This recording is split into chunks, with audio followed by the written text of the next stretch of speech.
I have about 7 or 6 business pages online. If you go to all those pages, there's a way we communicate that it sounds like we are coaches, we are educators. So, for instance, I'm the queen of awesomeness. Even though I grew up in Ibadan, I was born in Kwara State. I Wow. went to a boarding house. My head, there's one personality. There's one alter ego in my head that can change it for you anytime if you bring it. However, I don't bring that persona to business. I don't bring it to Sure, work. sure, sure.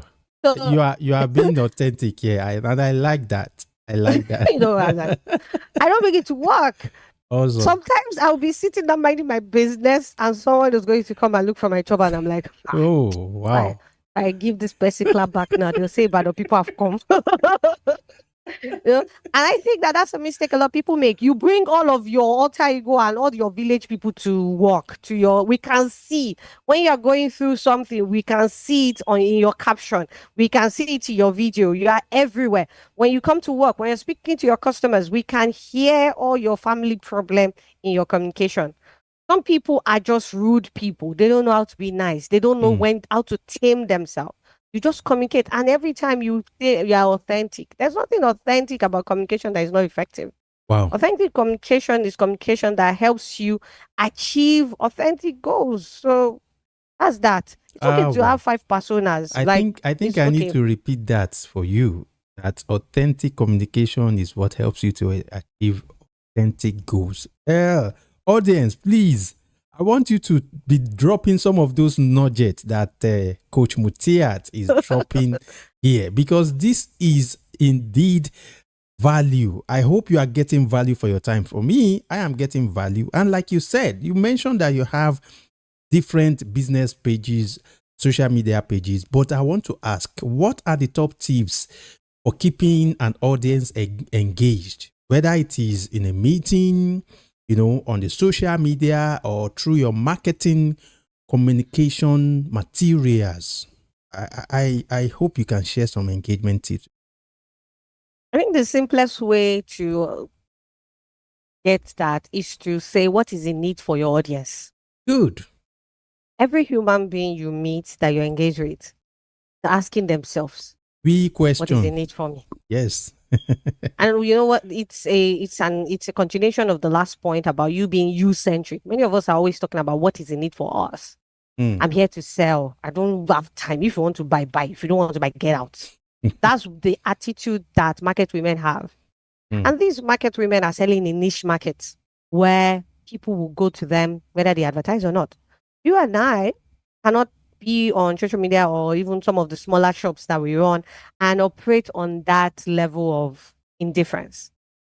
Mm. So if you want to keep people engaged, even these so-called market women, no matter how big their shops are, if you go there once and you don't feel treated well, you're not going to go there again.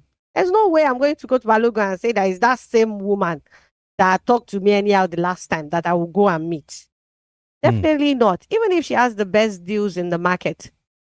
Mm. Or maybe I'll go and just not talk to her because I don't like her wala. But me as a human being, no matter how good her deal is, I'm not going back.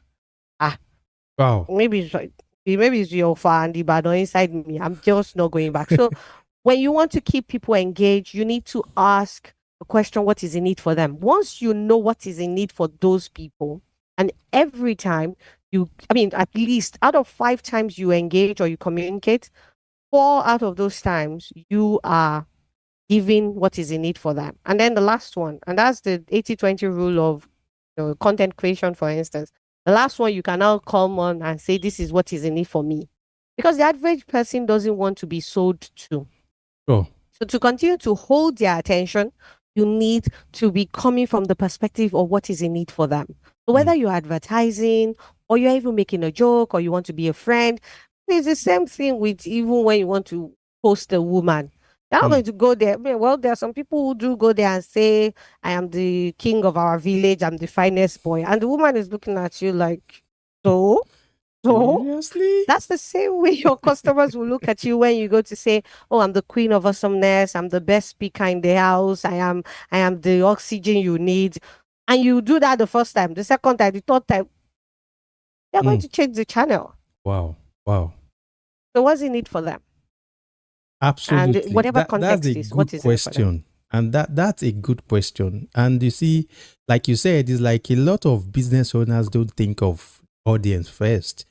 Like for me, I'm into product design too. You know, we used to think before you design any product, you have to think of your audience, the users.